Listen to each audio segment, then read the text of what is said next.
Weather is strange and unpredictable. But what could be stranger than animals falling from the sky with the rain? This strange phenomenon has been recorded since biblical times. Is this an act of God, or does science have a rational explanation? Out of all the meteorological phenomena that are amazing, animals falling from the sky has got to be one of the most fantastic ones. Yeah, I thought, well, what happened here? Who threw these out the car window?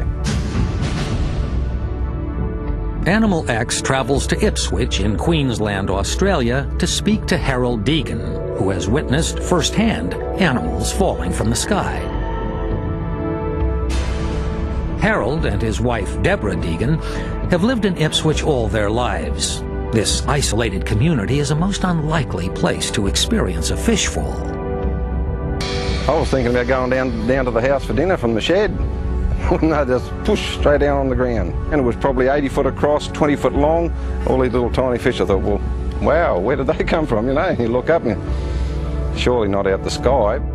These were all of a 2-inch length, all cold, all one thing, so it must have been one school of fish that had got close to the surface, yeah. I don't know how they got delivered right to our house, yeah, it was a bit of a phenomenon, there's no doubt about that.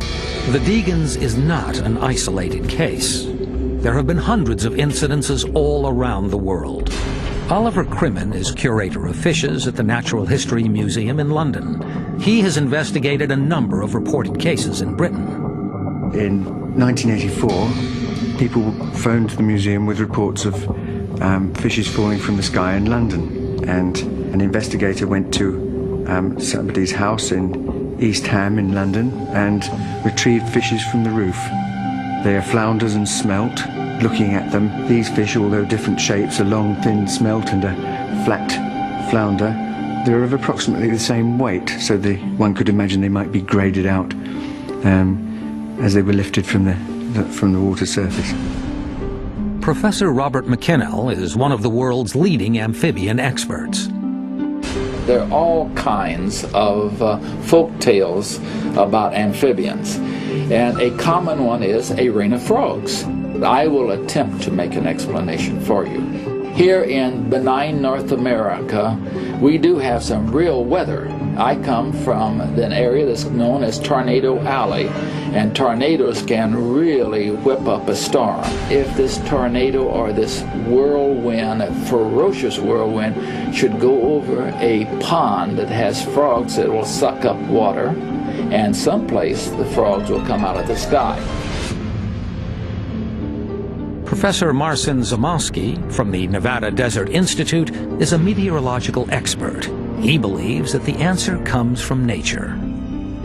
The tornado or the waterspout has to come over just the right location and has to be the right intensity to be able to pick up the living creatures into the final cloud and up into the updraft. A waterspout is literally a tornado on water and can reach speeds of over 200 miles per hour. The power of these waterspouts is so immense that they can suck up small creatures such as frogs and fishes and transport them great distances before sending them back to Earth. The phenomenon is so unusual and so amazing that for a number of years people considered it to be just a fairy tale or made-up stories rather than an actual occurrence. What is even more remarkable is that the animals can survive the ordeal.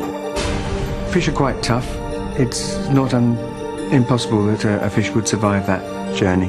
The frog's not necessarily going to die simply because it's been sucked up in the air, and then when it flops down on the earth, it may very well hop away. While it appears that science can provide us with a logical explanation for this strange occurrence, for witnesses of a downpour of animals from the heavens, it remains as mesmerizing as it is mystifying.